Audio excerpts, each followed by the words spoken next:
Un jour, il y avait un homme riche qui avait chez lui à la maison un gardien. Et vous savez souvent qu'il y a des gardiens que même le patron ne salue jamais. C'est toujours les gardiens qui saluent le patron. Parce que le patron, lui, n'est pas bien éduqué. Lui ne peut pas saluer quelqu'un qui est inférieur que lui. C'est lui toujours qu'on doit saluer.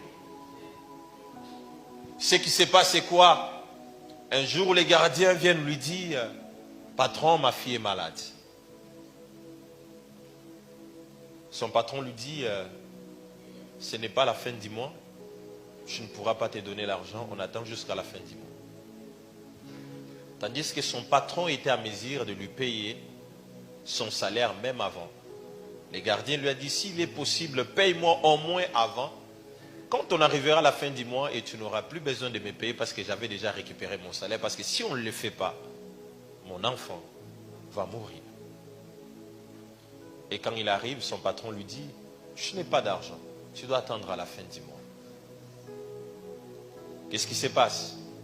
Quand le gardien arrive à l'hôpital, quelques temps après, son enfant est mort. Quand son enfant décède, le gardien n'a pas arrêté le boulot. Après avoir qu'il a enterré son enfant, il est retourné au travail. Plusieurs années après, le patron est tombé malade. Quand le patron tombe malade, on l'amène à l'hôpital. Et quand on arrive avec le patron à l'hôpital, c'était tellement urgent qu'il fallait trouver la solution. Il fallait transfuser du sang au patron. Maintenant, il fallait trouver le groupe sanguin qui était compatible au groupe du patron. On a regardé dans ses enfants, ça n'allait pas. Sa propre femme, ça n'allait pas. On a cherché dans la ville, ça n'allait pas. On a dit on essaie d'abord les gardiens. Quand on essaie les gardiens, on trouve que les groupes du gardien et celle du patron étaient compatibles. Maintenant, c'est au gardien maintenant de décider sur la vie de son patron. Vous comprenez très bien. C'est que la vie et la mort du patron étaient dans les mains du gardien.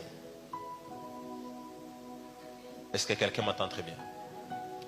Ce jour-là, la femme du patron a pleuré pour dire au gardien, tu veux voir ton chef mourir.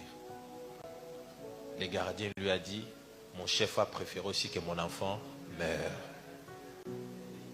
Et le patron était décédé aussi ces jours-là. Pourquoi? C'est parce qu'il n'a pas tout simplement appris que dans les faiblesses de l'autre, je devais les relever. Peut-être que moi aussi, quand je serai faible, lui aussi il va me relever. C'est ce que nous oublions des fois. Ce que nous faisons, c'est quoi? Quand nous trouvons que quelqu'un est dans la faiblesse, quelqu'un est en train de mourir, nous voulons encore l'enfoncer encore plus davantage. Mais nous oublions que le chemin est encore long. On n'est pas encore arrivé au bout. C'est que tant que tu n'as pas encore arrivé au bout, toute personne qui peut être dans ton entourage est utile pour ton avenir.